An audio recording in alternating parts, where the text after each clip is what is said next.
Hi, am I audible? Wonderful. A very good to all of you.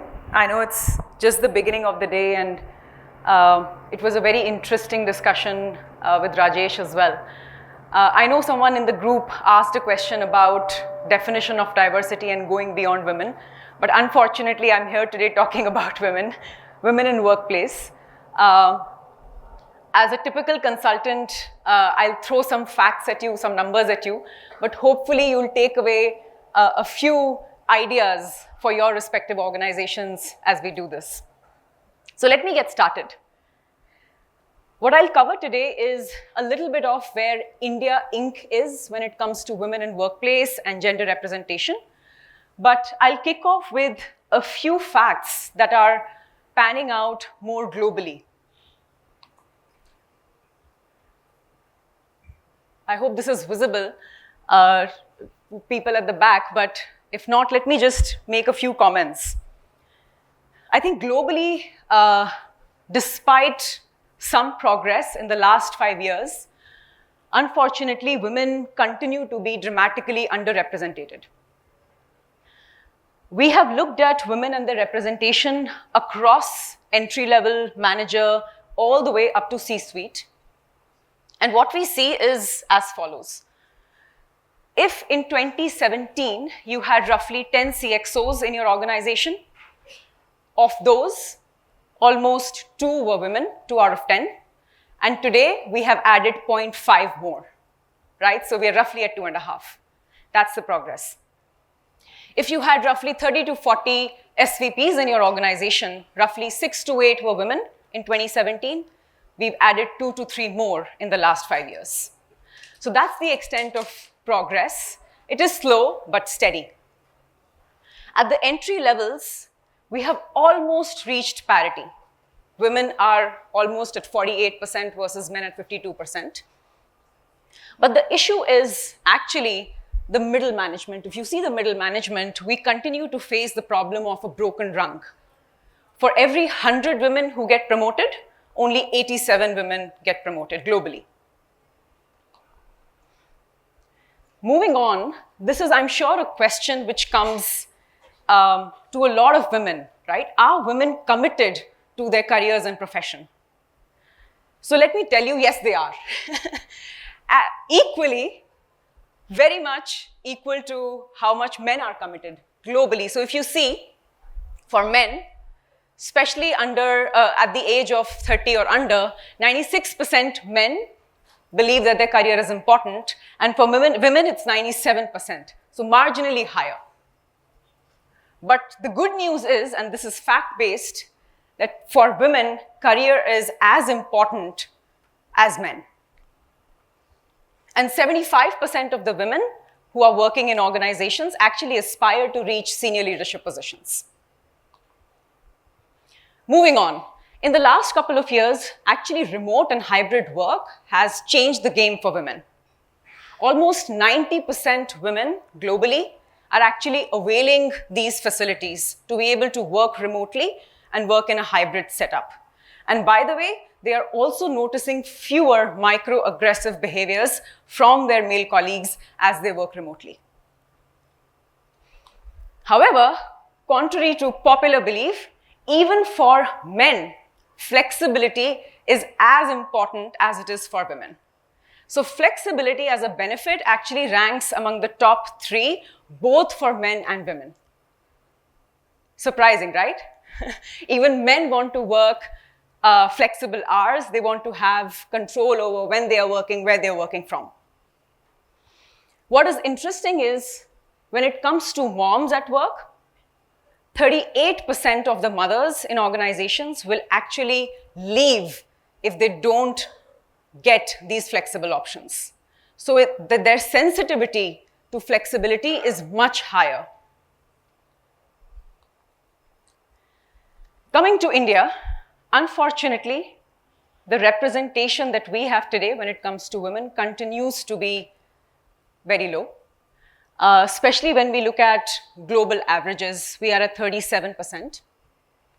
And when it comes to roles which matter the most, or have the highest impact in organizations, the representation of women continue to be low, at 17% in executive positions.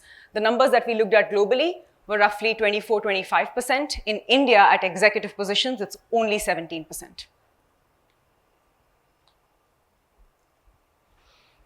When we look at India Inc. or corporate India, and then when we look at the top listed entities in India Inc., IT/ITES industry continues to lead the pack at roughly 34% representation. However, I'm sure many of you know that the attrition levels in this industry are actually much higher. And what that means is that women leave and the advancement suffers. Thereby, women at executive positions continue to be underrepresented at roughly 22%.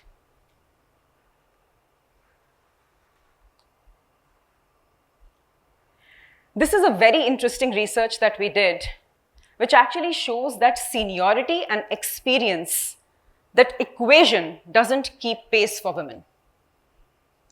So 10 years into an organization, 8 out of 10 men would have reached senior executive positions or director level and so on, and only 5 women would have reached there with similar levels of experience, which means there's something wrong with the way we advance men versus women. And there was a conversation, I think there was a very interesting question which was asked, that we are not negotiating for our careers. We are not fighting for our advancements, right? And that is clearly showing up because of the seniority and experience equation, and it is lopsided. This is a topic which is I'm very passionate about, and I'm sure many of you this will resonate with many of you here. Women in India are actually facing a disproportionate childcare burden. 47% of the waking hours of women is going into unpaid childcare work. And we have estimated the economic value of this time in India. It's roughly 15 to 17% of the GDP, right? And this is, by the way, the number of hours that women spend is 8x of how much men are spending on childcare. It's dramatic. I hope everyone in this room knows that in India, the law is that for any organization which has more than 50 employees, you need to provide childcare facility to your employees. What does that mean? Probably access to a crèche or a small crèche in the vicinity or within the premises of the organization. Do you know how many organizations actually comply to this law? Less than 10%. Less than 10% companies are actually providing childcare benefits when it is a law in India.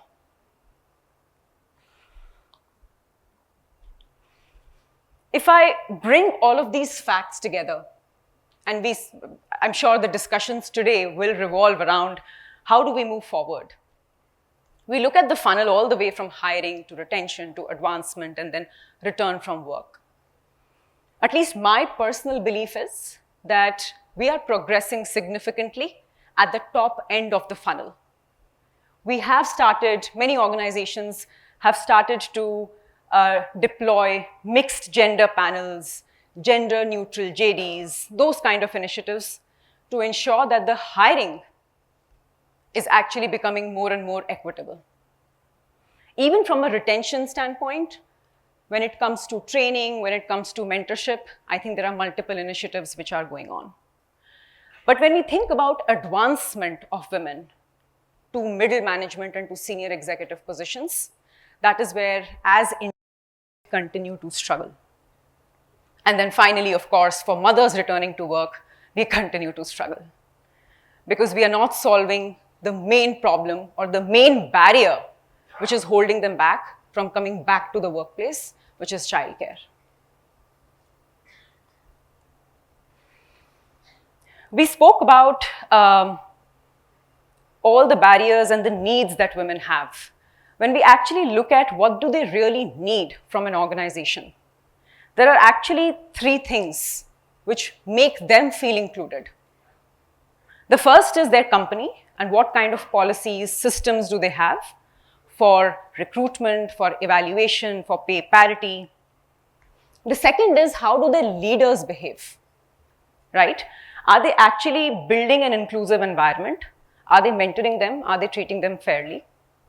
And then finally, how do their peers behave?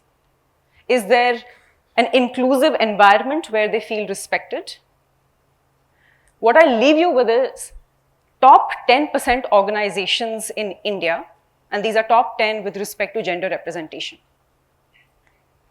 These are some of the things that we heard. 98% women in those organizations, they feel that they can be their authentic self without any fear. 98% women. In organizations in India, which are at the top 10 percentile of gender representation. 95% women felt that they were mentored by senior women. So they have enough examples and role models within the organization. They look up to them and they aspire to be like them. And they also get mentored by them.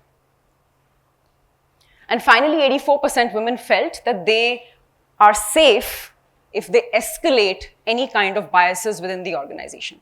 So the culture is such that it is a safe place to raise your voice and to escalate if you find any kind of non-inclusive behavior around you. That was all from my side. Hopefully, this will trigger some thoughts as you get through the day, immerse in conversations and engage with each other, and learn from each other as you think about what is that one thing that you would take back to your organization and drive some kind of a change around it. I hope you found this useful. Thank you so much and have a great day. For more content on tech and leadership, subscribe to NASSCOM YouTube channel and press the bell icon to never miss an update.